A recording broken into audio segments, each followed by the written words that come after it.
Hi friends, ಹೇಗಿದ್ದೀರಾ? ನಾನು ನಿಮ್ಮ ವೆಲ್ನೆಸ್ ಕೋಚ್ ಮೈನಂಪಾಟಿ ಮಣಿಕಂಠ. ನಾವು ಲಾಸ್ಟ್ ವಿಡಿಯೋದಲ್ಲಿ ಬಾಡಿನ ಮೆಜರ್ಮೆಂಟ್ ಮಾಡಲಿಕ್ಕೆ 4 ಟೂಲ್ ಬಗ್ಗೆ ಮಾಡಿದ್ರಲ್ವಾ.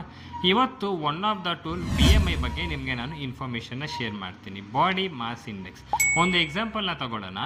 ಒಂದು ಕಮರ್ಷಿಯಲ್ ಟ್ರಕ್ ಇದೆ, ಅದ್ರ ಕೆಪಾಸಿಟಿ ಬಂದು 5 ಟನ್ ಇದೆ. ಬಟ್ ಅನ್ಫಾರ್ಚುನೇಟ್ ಆಗಿ ಆ ಓನರ್ ಆದವರು ಬೇರೆ ಕಮಿಟ್ಮೆಂಟ್ ಇಂದನೋ ಅಥವಾ ಓವರ್ ಆಗಿ ಸಂಪಾದನೆ ಮಾಡೋಣ ಅಂತನೋ ಆ 5 ಟನ್ ಇರೋ ಕೆಪಾಸಿಟಿ ವೆಹಿಕಲ್ಗೆ 9 ಟನ್, 10 ಟನ್, ಕೆಲವೊಮ್ಮೆ 11 ಟನ್ ಕೂಡ ಅವ್ರು ಲೋಡ್ ಮಾಡ್ತಿದ್ರು. ಆಗ ಗಾಡಿಗೆ ಒಂದೇ ಸತಿ ಪ್ರಾಬ್ಲಮ್ ಬರಲ್ಲ.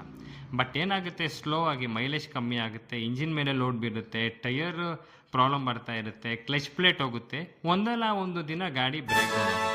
ಅದೇ ಥರ ನಮ್ಮ ಬಾಡಿನಲ್ಲಿ ಕೂಡ ಯಾವಾಗಾದರೆ BMIನ ಕ್ರಾಸ್ ಮಾಡ್ತೀವೋ, ಅಂದರೆ ನಮ್ಮ ಹೈಟ್ ತಕ್ಕನಂಗೆ ವೆಯ್ಟ್ ಇರಲ್ವೋ, ಆಗ ನಮ್ಮ ಬಾಡಿನಲ್ಲಿ ನೀ ಪೇನ್ ಆಗ್ಬೋದು, ಡಯಾಬೆಟಿಕ್ಸ್ ಆಗ್ಬೋದು, BP ಆಗ್ಬೋದು, ಹಾರ್ಮೋನಲ್ ಇಂಬ್ಯಾಲೆನ್ಸ್ ಆಗ್ಬೋದು, ಮೂಡ್ ಸ್ವಿಂಗ್ ಆಗ್ಬೋದು, ಒಂದಲ್ಲ ಒಂದು ಇಶ್ಯೂಸ್ ಬರ್ತಾ ಇರುತ್ತೆ. ಫಾರ್ ಎಕ್ಸಾಂಪಲ್, ನನ್ನ ವೈಫ್ನ ತಗೊಳ್ಳಿ. ನಾವು ಮ್ಯಾರೇಜ್ ಆದಾಗ ಐಡಿಯಲ್ ವೇಟ್ ಆಗಿದ್ರು, ಯಾವಾಗಾದರೆ ಒನ್ಸ್ ಫಸ್ಟ್ ಬೇಬಿ ಆಯಿತು ಓವರ್ ವೇಟ್ ಆಗಿ ಪುಟ್ಟೋನ್ ಆಗ್ತಾ ಹೋದ್ರು. ಹಾಗೇನಾಯ್ತಂದರೆ ಬಾಡಿನಲ್ಲಿ TSH ಲೆವೆಲ್ ಜಾಸ್ತಿ ಆಯಿತು, ಹಾರ್ಮೋನ್ ಇಂಬ್ಯಾಲೆನ್ಸ್ ಆಯಿತು, ನೀ ಪೇನ್ ಬರ್ತಾ ಇತ್ತು.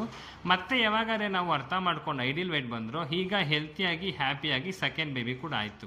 ಬಟ್ ಅನ್ಫಾರ್ಚುನೇಟ್ ಆಗಿ ಮ್ಯಾಕ್ಸಿಮಮ್ ವಿಮೆನ್ಸ್ ಅಥವಾ ಮಿನ್ನೇನು ಮಾಡ್ತೀವಂದರೆ ರೂಟ್ ಕಾಸ್ನ ಬಿಟ್ಟು ಪ್ರಾಬ್ಲಮ್ಸ್ ಎಲ್ಲ ಇದ್ದು ಅದಕ್ಕೆ ಮೆಡಿಸಿನ್ಸ್ನ ತಗೊಳ್ತಾ ಇದ್ದೀವಿ.